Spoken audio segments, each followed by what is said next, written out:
Ah, allez, c'est le moment d'être waterproof là. Je vous laisse deviner évidemment le temps qu'il fait. Je suis trempé d'eau, de sueur. Ça fait un petit bout de temps que je traîne mes sacoches en Norvège et si vous avez suivi les épisodes précédents, vous avez dû remarquer 3 trucs. D'abord, la Norvège c'est spectaculairement beau. Ensuite, c'est spectaculairement pluvieux. Tu fais très Yeti dans l'ombre du nuage. Et enfin, les routes, ils sont super bien foutues. Là-bas, il n'y a pas trop de petits chemins casse-gueule, pas d'impasse à orties, pas de sentiers inondés. Non, tout est giga clean, donc on roule très très bien. Trop bien à mon goût d'ailleurs, et à mesure qu'approche la fin de ce voyage autour de l'Europe, je deviens un peu nostalgique de l'aspect aventureux de l'itinérance, auquel je n'ai pas encore tout à fait dit au revoir. Paradoxalement, en quittant Trondheim sur le bitume bien lisse de l'E6 en direction d'Oslo, j'ai donc un peu le seum. Mais la magie du voyage va prendre le dessus, et comme souvent, pousser les choses du bon côté. Bon épisode. Bon, j'ai quitté Trondheim sous un temps à peu près similaire à celui qui m'a amené là-bas. Il pleuviote, après ça s'arrête, après il repleut. Mais, plot twist, je devais partir pour Oslo direct. Et finalement, pas de Oslo direct. J'ai croisé 2 voyageurs sur la route qui m'ont donné une route incroyable par laquelle ils étaient passés. Dans le creux des fjords, un truc qu'ils avaient découvert et qui était magnifique.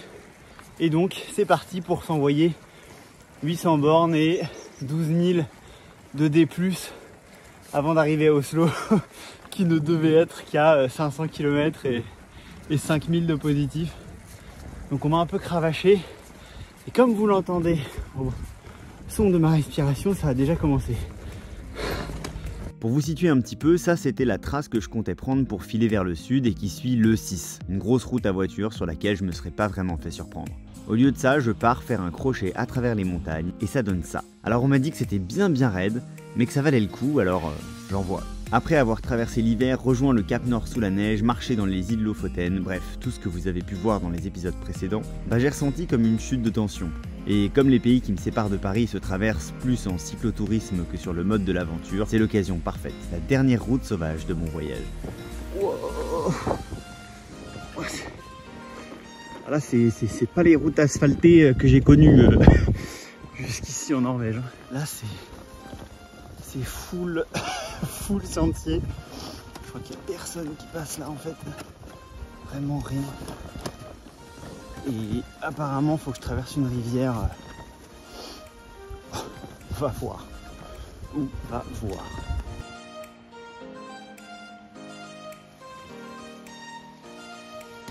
Voilà, c'est ça que je voulais voir. Petite traversée à gué des familles, lenteur et mère de sûreté. Moi, quand c'est trop roulant, ça m'amuse plus. Ah non, j'ai le pied gauche mouillé. Ah non, mais ça c'était le petit frère en fait. Le seum. Bon bah de toute façon je vais mouiller les pieds là. Hein. Regardez par où faut passer. La route.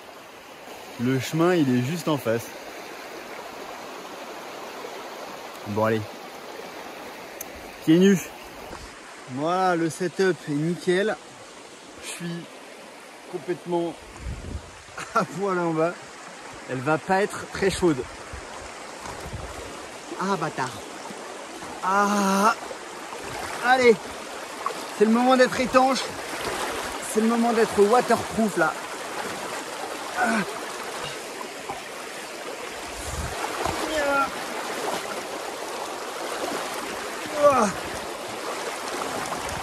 Ah, ah c'est fort. Ah oui. Ah. Oh là. Ah. Oh, j'espère que les sacoches sont étanches. Sont encore étanches plutôt parce qu'elles sont censées l'être. Je crois que la Norvège m'a entendu. J'étais un peu en manque de challenge. Et la Norvège m'a entendu. C'est instantanément la défaite. Non pas parce qu'il faut en traverser un deuxième plus grand, avec plus d'eau, mais parce que sur le petit qui est là, j'ai eu la flemme d'enlever les chaussures et j'ai trempé les pieds là. Là c'est... J'ai marché dedans, donc là ça fait spotch. J'ai du mal à croire surtout que la route, elle continue là. Vous voyez une route là en face? Intéressant, dites-moi dans les commentaires si vous voyez une route quoi.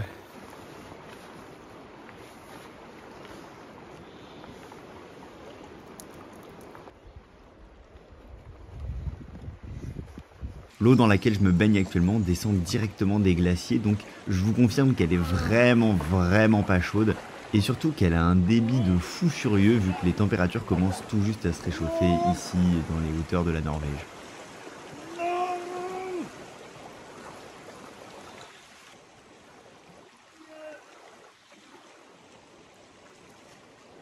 Bon, moi avec ces conneries il est déjà 20h30, donc je me fais mon petit sandwich. Ici du saumon fumé, parce que ici ils en vendent à 3 € les 150 grammes, donc c'est pas mal. Là, la petite galette de pommes de terre 1 €. Et là le fromage à 2 €. Et tout ça, ça fait des sandwichs plutôt qualitatifs. Bon, du coup la recette c'est pas très compliqué. Vous prenez une petite galette, 2 tranches de fromage, 1 et 2, et puis un peu de saumon fumax. Hop, la petite galette, elle se roule nickel.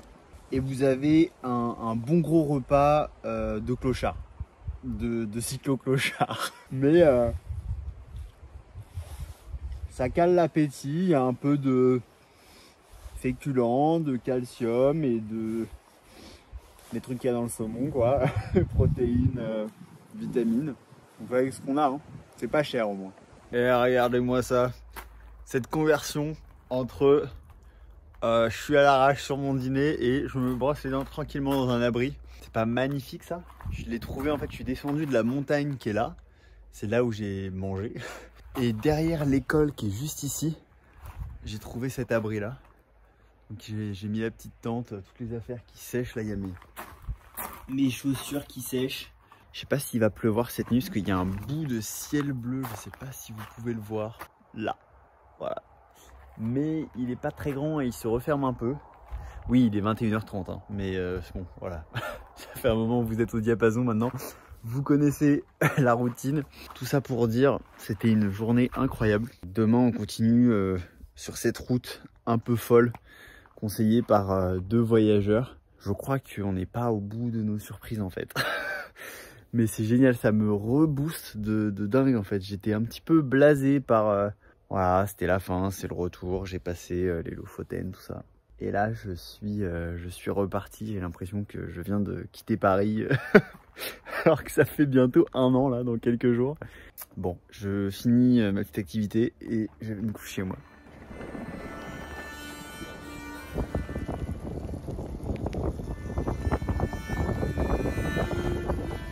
Les nuages se déplacent vite en Norvège, et c'est souvent au-dessus de ma tête qu'ils s'arrêtent. Et si mon ciré commence à fatiguer, j'ai testé pour vous et sachez que la peau, c'est étanche. Je vous laisse deviner évidemment le temps qu'il fait et constater que mes chaussettes sèchent en plein soleil.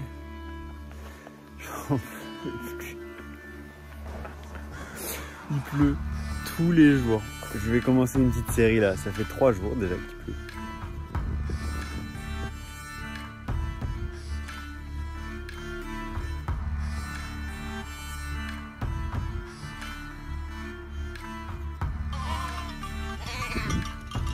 Oh, mais c'était perdu. Les retrouvailles. Ouais. Ah non, il avait juste la dalle. Il avait juste super faim. Sous haute surveillance, hein, le cyclopote. Je crois qu'il joue à 1, 2, 3 soleil. C'est moi où il y a un peu de bleu là, juste là. Alors ça, on l'avait pas vu venir. Est-ce que je vais sécher? Ah, rien n'est moins sûr. Mais là, c'est quand même vraiment très cool. Oh là là, il y a un rayon du soleil qui me touche. Béni par les dieux. Regardez, juste là sur la jambe.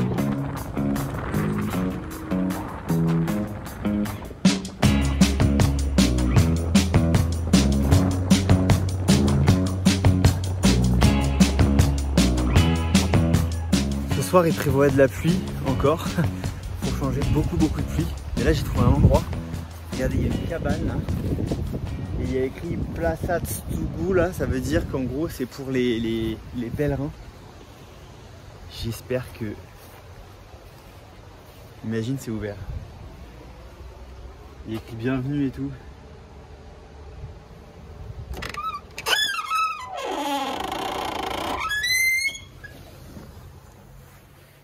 What? Quelle folie! Regardez, il y a un coin cuisine et tout. Il y a une table. Le livre d'or, le fameux, il y a toujours des petits mots pour ceux qui lisent le norvégien, j'imagine. C'est une blague, il y a un radiateur. Mon lit. Oh, j'annonce un. Oh là là, les petits tapis de sol là. Mon lit. Oh putain, yes! J'ai envie de chialer. C'est incroyable. Je vais aller me laver dans la rivière. Allez! Allez! Oh, attends, est-ce qu'il y a du café? Non. Ouais, il y a du café! Il y a du café! C'est fou! Non, mais là, pour ça, les pays scandinaves, c'est mythique quand même.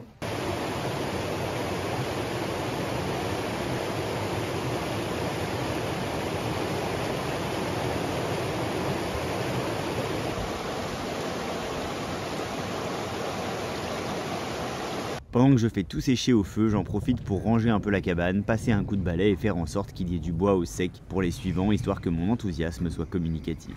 Je vais pas vous mentir, j'ai regardé l'orage avec jubilation. Bon, ça flotte, un peu, pas beaucoup, surtout le vent là. Le problème c'est qu'il est en plein dans ma gueule, donc je suis obligé de vous parler comme ça parce que sinon vous allez rien entendre. Mais en gros, moi je vais là-bas. Et là-bas, avec le vent de face, ça grimpe. J'ai 1000 mètres de dénivelé positif. Mais si le vent souffle comme ça, j'aurais dû rester dans mon petit chalet là, il était trop bien.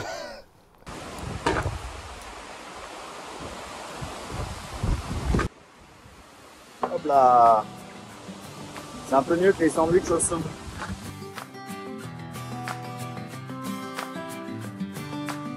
Ah, c'est un peu noir là. Là, ça va. Là, c'est noir. Et je crois que je vais me faire doucher.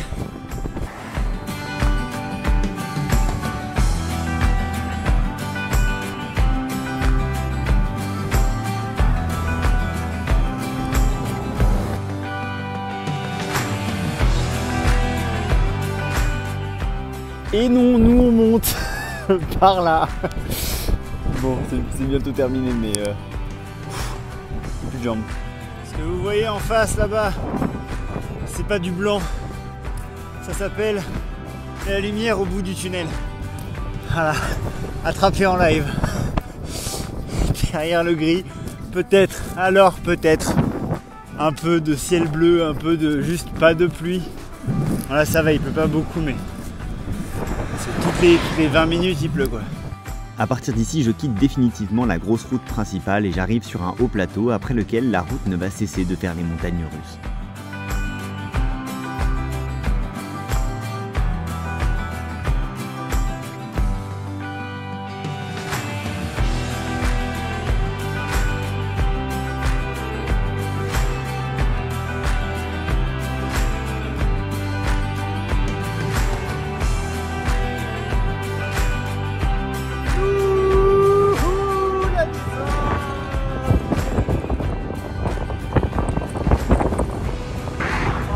Tellement plaisir, ça fait tellement plaisir. Oh la vache. Je suis à 1000 mètres d'altitude donc ça va cracher.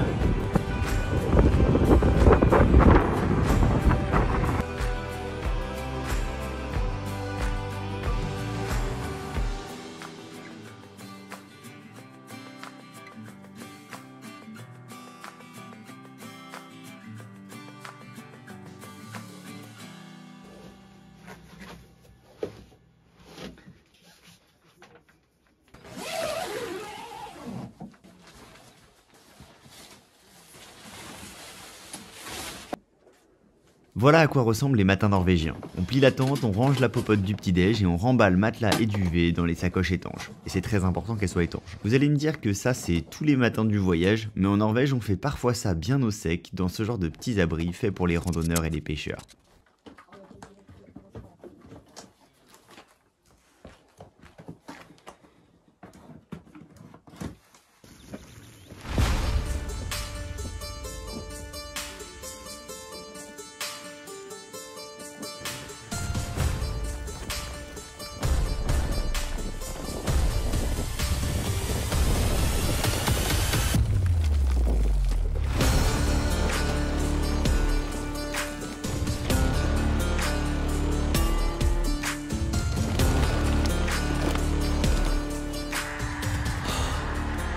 What the fuck?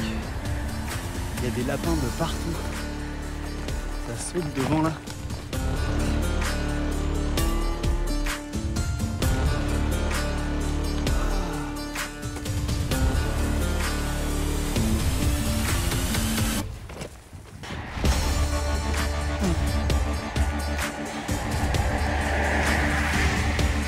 Ouais, la route.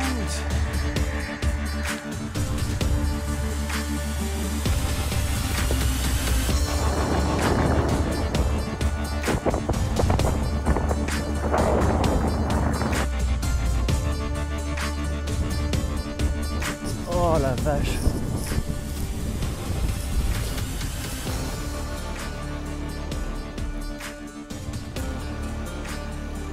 Je suis vraiment dans un nuage.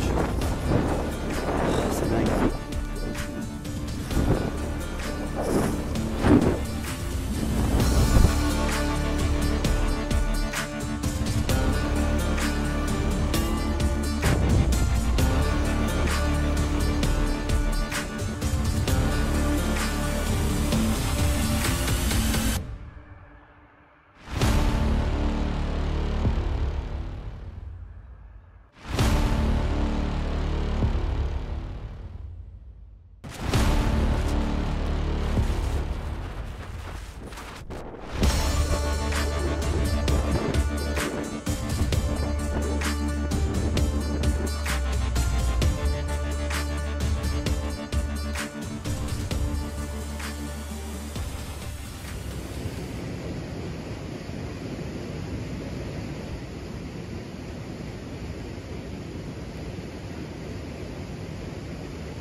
Jour 362 de ce tour d'Europe à vélo et l'abri est incroyable, enfin incroyable.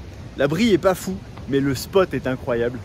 Je suis à côté d'un torrent qui est juste là, au bout de ce pont. Et ce qui est génial, c'est que du coup j'ai accès à l'eau par un peu plus bas là, même si c'est un peu raide, ça se grimpe facile.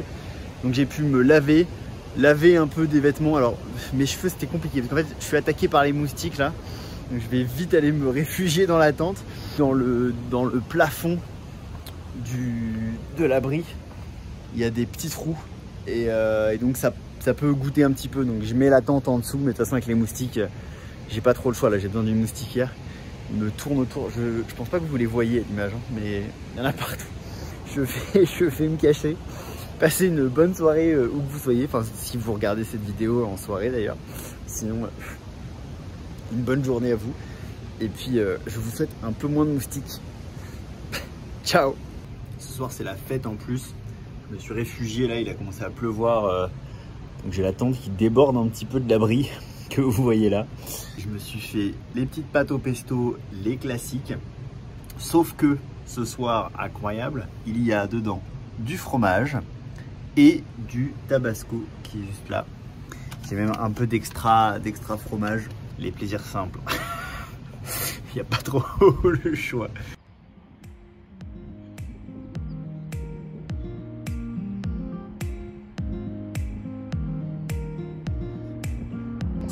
Même si les montagnes norvégiennes ne montent pas très haut, elles partent souvent du niveau de la mer, donc sachez que quand on monte à 1400 mètres d'altitude, bah c'est beaucoup.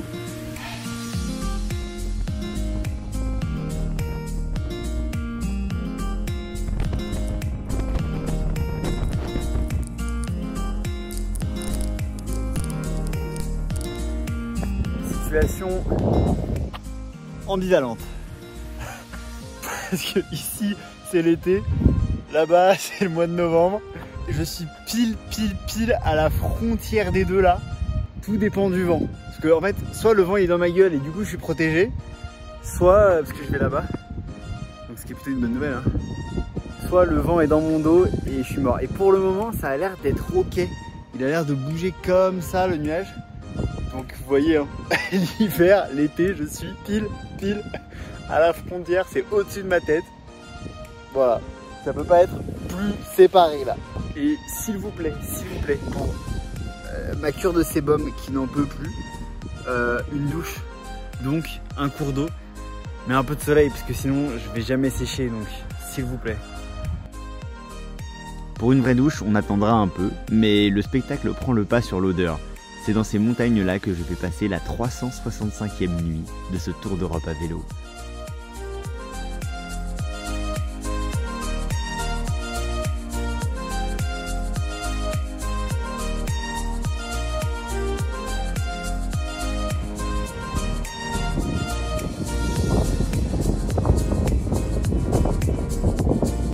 Demain, ça fera 1 an que je suis parti. Regardez le spot de ce soir, c'est fou ça. Ça va me manquer mais terriblement. Demain je vais par là-bas, le long de cette petite route qui monte dans la montagne. Je sais pas si vous voyez les montagnes là-bas, mais juste là, les montagnes c'est monstrueux. Elles sont colossales, celle qui est mangée par le nuage là.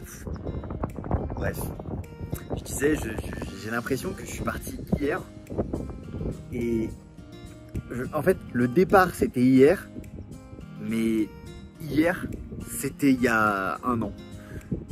Je me souviens même plus de... si je me souviens de où j'ai dormi, mais c'est compliqué en fait. Hein.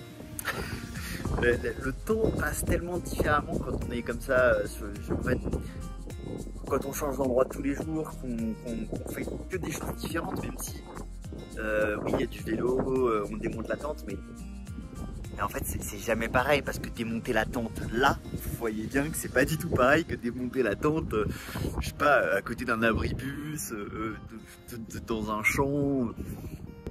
Ça change tout le temps quoi, tout change tout le temps. Et mes cheveux sont d'une saleté, ils tiennent tout seuls. Ça fait 7 jours qu'ils prennent la transpi démontée et la flotte. Ils sont rigides. C'est un balai, c'est une petite brosse le truc. Je peux laver la tente comme ça. Enfin, tout ça pour dire que le temps passe super bizarrement. C'est un truc que tous ceux qui voyagent en itinérant, j'imagine, ressentent. Et vous vous reconnaîtrez dans les commentaires. C'est quand je réalise que 1 an, ça paraît pas tant que ça. Que je réalise en même temps que je pourrais le faire pendant 20 ans. Le monde il est si grand, mais en même temps avec un vélo on va si loin. Ça c'est fou. J'arrête, je vais aller me coucher sur ces belles pensées philosophiques. Mais voilà, plein de bisous et à demain.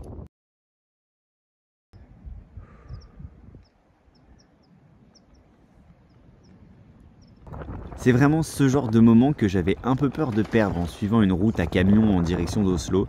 Et c'est probablement l'un des meilleurs choix que j'ai pu faire cette année que de remettre un dernier coup d'aventure dans ce voyage avant de rentrer à la maison. Ça là, c'est une cascade. Je peux pas trop zoomer sinon vous voyez plus rien, mais je sais pas si vous voyez là, par rapport à une maison, la taille du truc.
Bientôt le sommet.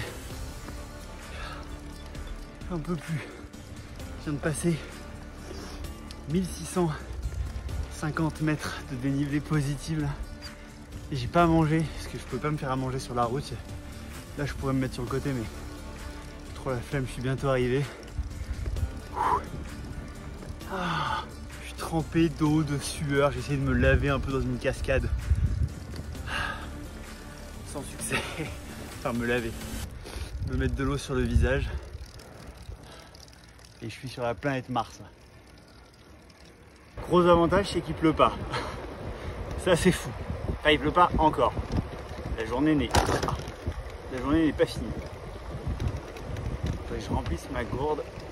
Ah. Parce que je vais pas avoir d'eau ce soir.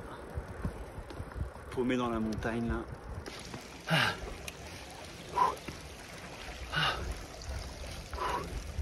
Allez bonhomme, c'est bon ça, plus de 10 mètres, 5 mètres. Oh la vache. Oh my god. Sommet. Sommet.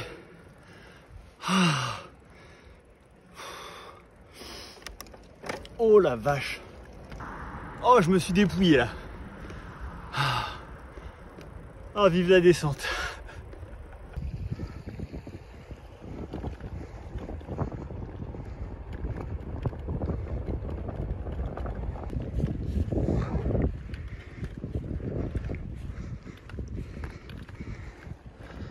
Après cette montée de 1600 mètres et le début de la descente là, je suis tombé sur ce lac, je me suis jeté dedans pour me laver. Et honnêtement, être propre pour la première fois depuis 9 jours, j'avais perdu la sensation que ça faisait d'avoir la peau qui colle pas et tout. Je suis tellement heureux là, je me suis lavé mais de fond en comble. je suis nickel. Il fait pas hyper chaud parce que je suis à 1200 mètres d'altitude, mais il y a un petit soleil qui fait bien plaisir. J'ai même pu laver mon t-shirt que j'ai mis à l'arrière du vélo là. Je peux pas trop laver le reste parce que j'ai peur que ça sèche pas si demain il pleut et tout.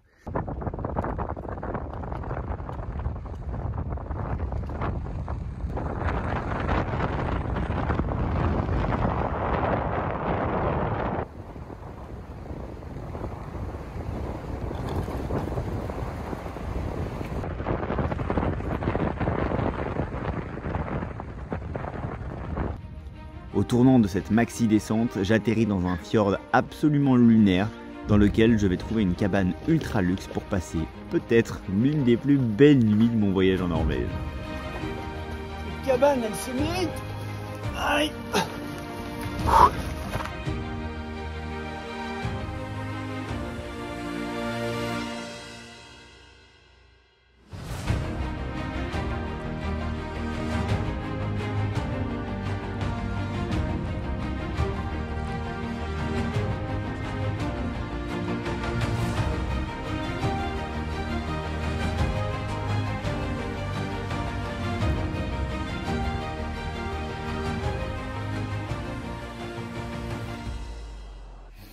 J'ai bien dormi au paradis. Le spot est incroyable. Ces cabanes là, c'est trop beau. C'est des cabanes à livres en fait. Et aujourd'hui, normalement, il y a une énorme montée encore. Mais il a l'air de faire faim. Là, pour le moment, il fait pas hyper beau, mais ça va s'arranger normalement.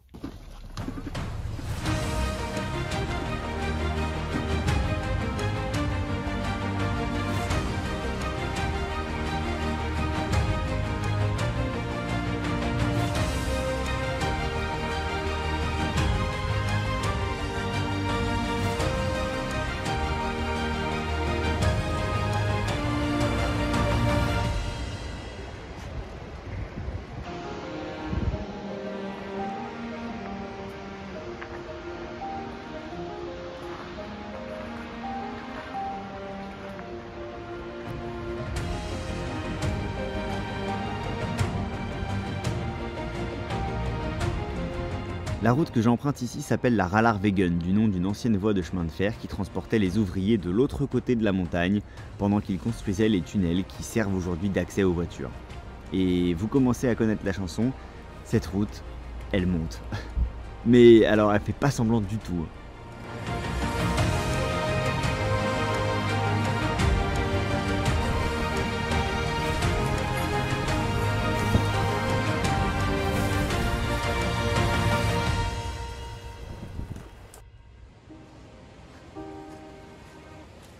Et du coup, il va falloir changer la musique.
Ah, la route. Je suis tout seul. Et la route qui doit traverser le Névé, j'espère juste qu'il n'est pas trop en train de fondre. Heureusement, je suis parti tôt ce matin là. J'espère que je vais pas trop m'enfoncer là-dedans parce que sinon ça va être très très humide, on va dire.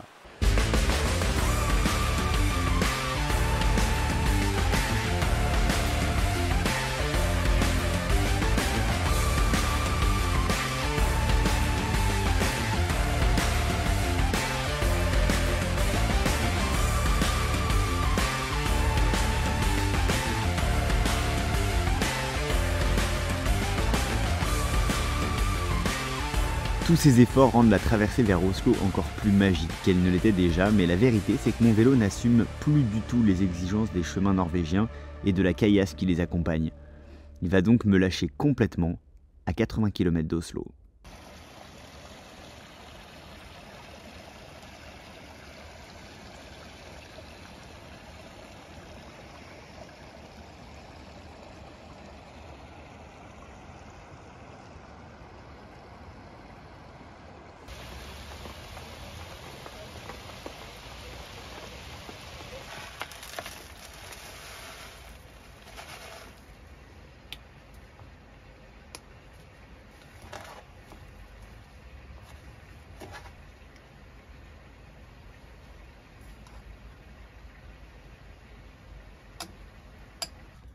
Pour que vous compreniez un petit peu la situation, c'est pas censé faire ça une roue de vélo.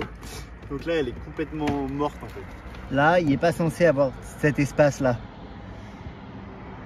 Donc voilà, et c'est pas ça qui est mal serré, c'est juste les roulements qui sont flingués et qui ont explosé. Pas de panique parce que j'ai peut-être une solution. Le prochain magasin, qui apparemment est super, hein, mais il est à Oslo, c'est-à-dire à 80 km. Donc là, c'est soit j'y vais à pied, et j'en ai pour 2 jours, facile, soit je fais appel à ce super réseau grâce à vous, et je me fais dépanner, ce qui est très probable. Donc c'est possible que ce soir, quelqu'un vienne me chercher en voiture, enfin en van, du coup, avec le vélo. Ce serait magnifique. Bon alors, petit update. Hier, on m'a effectivement pris en camion pour me ramener à Oslo à 80 km, histoire que je fasse réparer mon vélo. Et donc je suis actuellement à Oslo sous une température très appréciable de 26 degrés. Je vous fais visiter un petit peu la ville. Normalement ils vont pouvoir me changer la roue. La question c'est est-ce que je remets la dynamo ou pas parce que ça coûte cher. Bref, pour le moment je me promène. Je suis hébergé à Oslo par une amie, donc ça c'est tip top. À Oslo, je vais me sentir un peu bizarre. C'est la première grosse ville que je vois depuis 4 mois et demi et la première fois aussi que les gens que je croise ne sont pas habillés en tenue de sport, en doudoune ou en pantalon de ski. Ici, les gens ont l'air de profiter de l'été, des terrasses de café, du soleil et du bord de mer. Et moi, je suis toujours habillé pareil depuis 1 an et il y a moins de 48 heures, j'étais au beau milieu d'une montagne enneigée. Bref, le retour à la civilisation. Une fois ma roue réparée, je plie bagage direction Copenhague pour le prochain épisode. Ça sent la fin cette histoire.